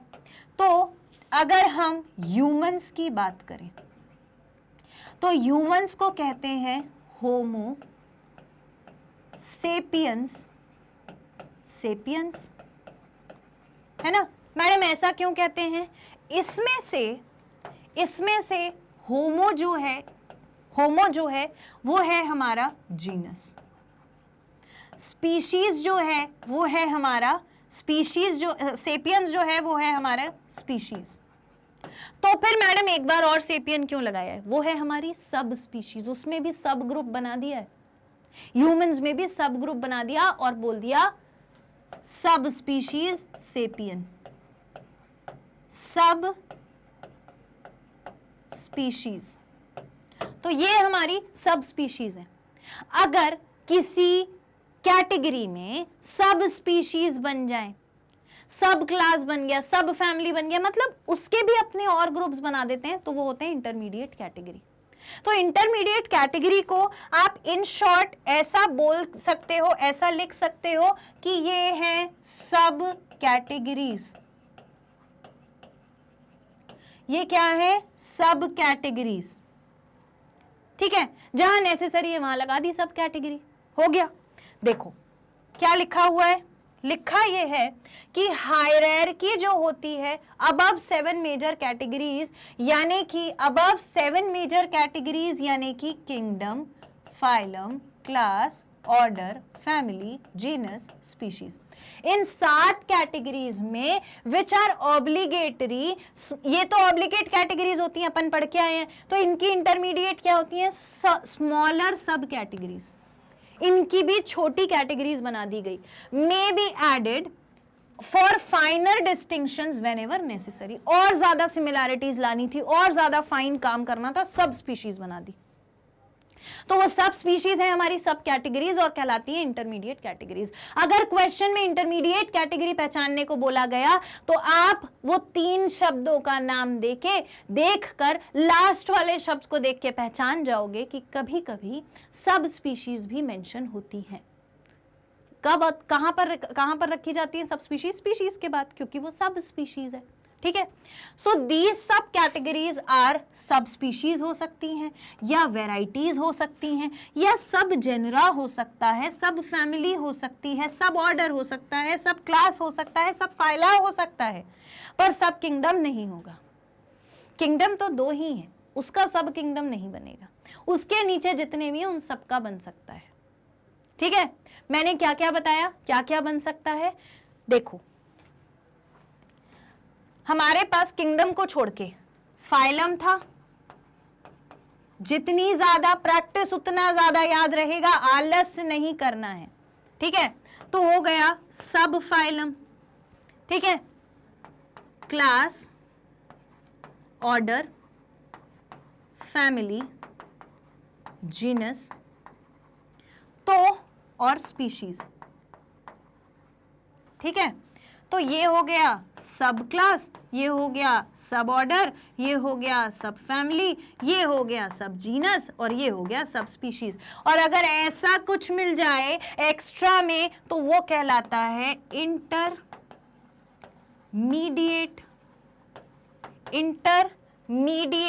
कैटेगरीज। कोई दिक्कत इतने में, इजी है, कोई भी परेशानी नहीं है। देखो थोड़ा सा लेंदी लगता है पर है इजी, बहुत इजी है, कुछ भी ऐसा रॉकेट साइंस नहीं लग रहा है। और अगर पहले दिन से बेसिक्स क्लियर रखोगे ना तो ये सारी जो तुम आज पढ़ रहे हो, सब फाइलम, सब ऑर्डर, सब फैमिली, ये आगे जाके कंफ्यूजन से बचाएंगी। यहाँ कंसेप्ट क्लियर करते चलोगे तो आगे पूरा पढ़ पाओगे, वहां तो शॉर्ट फॉर्म यूज होने लगेंगे। एनसीईआरटी तो अज्यूम ही करके चलती है कि तुम्हें 9th 10th 8th का सारा बायोलॉजी याद होगा, सारा का सारा केमिस्ट्री याद होगा, सारा का सारा फिजिक्स याद होगा। ठीक है, अज्यूम कर लिया है। अब फिजिक्स में मैथ्स लग रही है तो मैडम बेसिक मैथ्स भी तो पढ़नी पड़ेगी। सत्यम सर पढ़ा तो रहे फिजिक्स में, बेसिक मैथ्स पढ़ो, पहले वो मैथ्स आनी चाहिए फिर फिजिक्स होगा। सिमिलरली जैसे वहां बेसिक मैथ जरूरी है पूरा फिजिक्स सॉल्व करने के लिए, ऐसे ही बायोलॉजी में ये चैप्टर जरूरी है। पहले मुद्दा तो समझो क्या है, फिर तो लड़ाई कर पाओगे। ठीक है, तो ये हो गया हमारा इंटरमीडिएट कैटेगरी। अब सर्टेन मेजर कैटेगरीज, कुछ बड़ी बड़ी मेजर कैटेगरीज में be grouped into larger super categories as super order, super class. The sub categories and super categories are referred to as intermediate category. यानी अगर मैं बोलूं कि इंटरमीडिएट, अब ये आपके याद करने के लिए है, ध्यान से सुनना, इंटरमीडिएट कैटेगरीज 2 टाइप की हैं, 2 टाइप की हैं, सब और सुप्रा। या फिर ये बोलोगे मैडम ऑर्डर क्यों गलत लिखा आपने, हाँ, सुप्रा और सब। तो सुप्रा कैटेगरी मैडम कौन सी कैटेगरी? अरे भैया वो कैटेगरी जो कि कैसी हो, लार्जर हो, और कोई कैटेगरी अगर स्मॉलर है तो वो हो जाएगी सब। हो गया clear? Intermediate category. Obligate category से डर रहे थे वो क्लियर, इंटरमीडिएट कैटेगरी से डर रहे थे वो क्लियर। इंटरमीडिएट कैटेगरी और कुछ नहीं होता, जो हमने 7 डिवीजन पढ़े हैं उनका ही सब या फिर सुप्रा ग्रुप होता है। क्लियर? एक शब्द में। उसके बाद टैक्सोनॉमिक हायरार्की होती क्या क्या है भैया? आंखों में भर लो पानी और आंखों में भर लो ये 7 कैटेगरीज। पहली कैटेगरी है किंगडम, फिर है फाइलम, प्लूरा होता है फाइला, फिर होती है क्लास, ऑर्डर, फैमिली, जीनस और स्पीशीज। जीनस को प्लूरल बोलते हैं, जब बहुत सारा बोलना होता है तो बोलते हैं जेनरा, और प्लूरल होता है स्पीशीज का स्पीशीज। ठीक है, वो सेम। ठीक है, स्पेसिफिक एपिथेट इस स्पीशीज। ठीक है, तो ये जो हमने देखा है ना, इसमें इस पूरे हायरार्की में पूरे के पूरे प्लांट्स हैं, पूरे के पूरे एनिमल्स हैं। हर प्लांट का, हर एनिमल का खुद का ये 7 टैक्सॉन का हायरार्की बना हुआ है। ठीक है मैम, ये कैसे बना हुआ है? ये ऐसे बना हुआ है।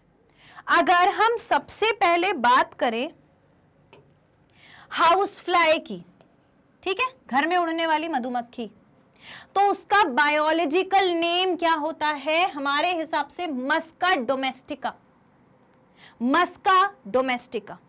तो इसकी स्पीशीज कौन है? डोमेस्टिका। और मस्का कौन है? जीनस। तो जीनस हो गया मस्का, फैमिली हो गई मस्किडेई, ठीक, ऑर्डर हो गया डाइप्टेरा, क्लास हो गया इंसेक्टा, और फाइलम हो गया आर्थ्रोपोडा, क्योंकि कीड़े मकोड़े सब आर्थ्रोपोडा में ही आएंगे। अभी 5 किंगडम और 2 किंगडम क्लासिफिकेशन आगे पढ़ाऊंगी, वहां पर ये सारे के सारे पढ़ोगे। याद करना शुरू कर दो। देखो एक चीज मैंने आपको समझा दिया कि फाइलम या डिवीजन क्या है, मैंने आपको समझाया क्लास क्या है, ऑर्डर क्या है, फैमिली क्या है, जीनस क्या है, और बायोलॉजिकल नेम्स क्या होते हैं, बोटानिकल नेम्स होते हैं या फिर जूलॉजिकल नेम्स होते हैं। लेकिन अब उसका नाम तो याद करना पड़ेगा। नाम याद करने में देखो मुझे भी थोड़ी प्रॉब्लम होती है, मैं लोगों का भी नाम भूल जाती हूँ। आप मुझे अगर रेगुलर कमेंट करके नहीं बताते हो ना तो मैं नाम भूल जाती हूँ, पर अगर कंसिस्टेंटली कमेंट आ रहा होता है तो मैं पहचान जाती हूँ, अच्छा ये वाला स्टूडेंट है जिसने उस वीडियो पर ये पूछा था, जिसने उस वीडियो पे मुझे बताया था यस मैम मेरे को क्रैक करना है नीट, यस मैम मुझे समझ में आया था।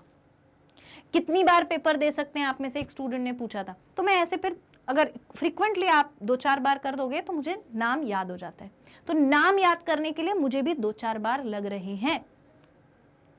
ऑल्दो मेरा पूरा का पूरा जीवन ही बायोलॉजी है, ठीक है, इसका ये मतलब नहीं है कि मुझे नाम जल्दी याद हो जाए, मेरा अपना कैरेक्टर है, मुझे नहीं नाम याद होते।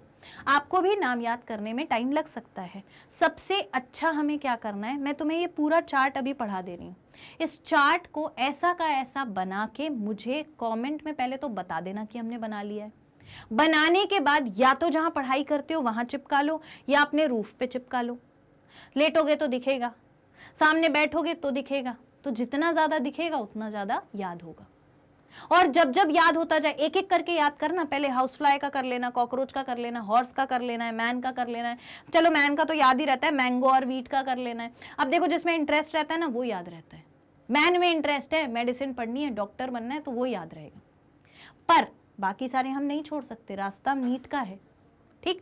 तो अब देखो क्या करना है, चार्ट बनाकर मुझे कमेंट में बताना ही बताना है कि मैम चार्ट बनाया है। क्या लिखोगे? मैम चार्ट बनाया है, थम्स अप के साथ, ठीक है।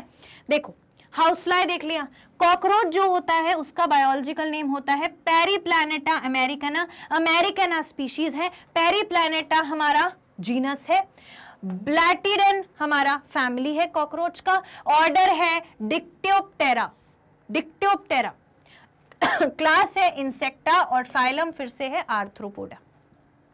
आर्थ्रोपोडा जॉइंटेड लेग्स वाले ऑर्गेनिजम्स।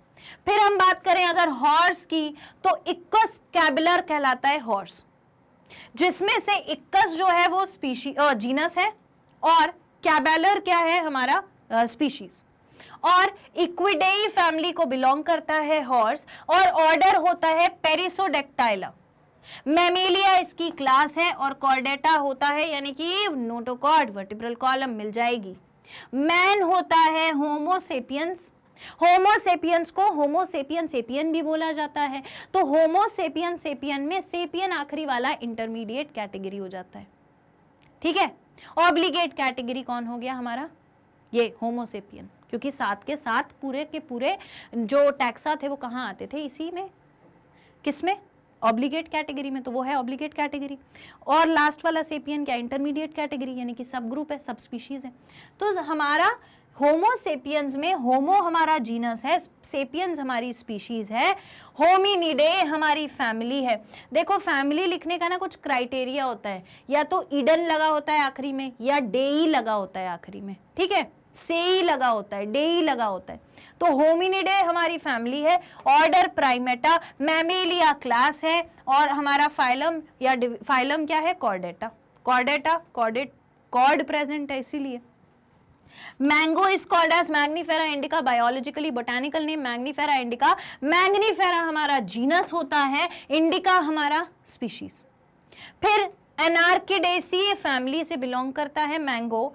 सेपिनिडेल्स कहलाता है इसका ऑर्डर। डाइकोटिलेडिने होता है क्लास, और एंजियोस्पर्म्स का इनका डिवीजन है। मैंने फाइलम नहीं बोला, डिवीजन बोला है, प्लांट की बात होगी तो डिवीजन बोलेंगे। तो एंजियोस्पर्म्स फ्लावरिंग प्लांट्स होते हैं, फ्लावरिंग प्लांट्स। वीट की हम बात करें तो ट्रिटिकम एस्टिवम, ट्रिटिकम एस्टिवम, इसमें से ट्रिटिकम जो है वो हमारी जीनस है, एस्टिवम जो है वो हमारी स्पीशीज है। फिर पोएसी फैमिली से बिलोंग करता है वीट, ठीक, और पोएल्स इसका ऑर्डर है। मोनोकॉटिलेडने होता है, एक कॉटिलेडन वाला, एक सीड कोट, एक जो लीफ डेवलप होती है सीड में, तो एक कॉटिलेडन है, मोनोकॉटिलेडन कहलाता है। और एंजियोस्पर्म यानी कि फ्लावरिंग प्लांट है, ठीक है। अब मैम इसमें से स्पेसिफिक हमें याद कौन से होने ही चाहिए, ये मुझे थोड़ा बड़ा लग रहा है, यही लिखने वाले थे ना कमेंट में, मैं बताती हूं। कम से कम house fly, at least house fly, at least cockroach, man और मैंगो, ये चार तो याद कर ही लेना है। लिखो, बनाओ चार्ट, बन गया, okay. Now we are done with this part of the chapter. हमने इस पार्ट को कंप्लीट कर लिया है। जितने अच्छे से इस पूरे पार्ट को पढ़ोगे आगे का उतने अच्छे से समझ में आएगा। क्लियर? सारी चीजें मुझसे आप कमेंट में इंटरेक्शन कर सकते हो। इंटरेक्शन आपका और मेरा बहुत जरूरी है, हाथ पकड़ के चलना पड़ेगा अगर नीट को क्वालिफाई करना है। क्लियर? आपको आसानी से सारे वीडियोस मिल जाएं, आप अपनी आसानी से पढ़ाई कर पाओ, इसीलिए मैग्नेट ब्रेन्स की वेबसाइट को विजिट करो। सीक्वेंस में सारी चीजें मिलेंगी, कहीं भटकने की जरूरत नहीं है, कुछ भी नहीं दौड़ना भागना है। वेबसाइट पे जाओ, www.magnetbrains टाइप करो, ऑफिशियल पेज ओपन होगा, वहां पर ऑफिशियल पेज पर एक्सप्लोर टॉप कोर्सेज लिखा होगा, जहां पर आप अगर नीट पे क्लिक करोगे तो आपको सब्जेक्ट्स मिल जाएंगे। फिजिक्स का सब्जेक्ट मिल जाएगा, नीट बायोलॉजी मिल जाएगा, वहां बायोलॉजी पढ़ना है तो वॉच नाउ पर क्लिक करो, ठीक है। जैसे ही वॉच नाउ पे क्लिक करोगे ऐसा पेज ओपन होगा जहां पर पूरा डिस्क्रिप्शन दिया हुआ है कि क्या क्या प्रेजेंट है, और यहाँ पे all about NEET examination everything you need to know के 2 लेक्चर्स, ऐसे सारे लेक्चर्स यहाँ पर मिल जाएंगे आपको। उसको प्ले करिए, रन करिए, सारी इंफॉर्मेशन लीजिए कि पहले नीट है क्या, नीट को क्रैक कैसे करना है, फिर मिलेगा नीट का सिलेबस, फिर चैप्टर चालू हो रहा है, ठीक है। तो वो सारे वीडियोस देखो, अपने आप को स्ट्रांग बनाओ, क्योंकि जो मंजिल आपने सोची है, जो डिसाइड आपने किया है ना, वो है, वो मांगता है हार्डवर्क और करना पड़ेगा। वो रास्ता तो हमें चल के जाना ही है, दौड़ लगा दो उस पर, ठीक है। कहाँ दौड़ लगाओगे, कैसे लगाओगे? मैग्नेट ब्रेन्स के साथ लगाओगे। मुझे कैसे पता चलेगा पढ़ रहे हो या नहीं पढ़ रहे हो? लाइक करो, लाइक करके बताओ पढ़ रहे हो। सब्सक्राइब करो, आपके लिए बहुत बहुत जरूरी है कि सब्सक्राइब कर लो, ताकि बैकलॉग क्रिएट ना हो, ताकि कोई इंपॉर्टेंट अपडेट मिस ना हो, आपको सब पता रहे। और फिर इसे शेयर करो अपने उस वर्चुअल ग्रुप में जिसके साथ मिलकर डीपीपी सॉल्व करने वाले हो, वहां पर शेयर करो, सिबलिंग्स के साथ शेयर करो। जो बच्चे, जो भाई बहन आपके तैयारी करना चाहते हैं 9th क्लास से या 10th क्लास से, उनको बोलो कि भाई आपको समझ में आएगा, आप देखना चालू कर सकते हो। रोज भी एक वीडियो देखेंगे तो सारी चीजें क्लियर हो जाएंगी। अपने सब्जेक्ट्स को स्ट्रॉन्ग करना है, ठीक है, क्योंकि आपके पास बहुत अच्छी अपॉर्चुनिटी है। मैग्नेट ब्रेन्स आपको प्रोवाइड कर रहा है 100% फ्री कोर्स, वो भी नीट के एग्जाम के लिए, राइट, दैट टू ऑनलाइन। तो जाओ, पूरा फायदा उठाओ, तैयारी करो जोरदार। मैं आपसे मिलूंगी नेक्स्ट सेशन में, तब तक के लिए थैंक यू।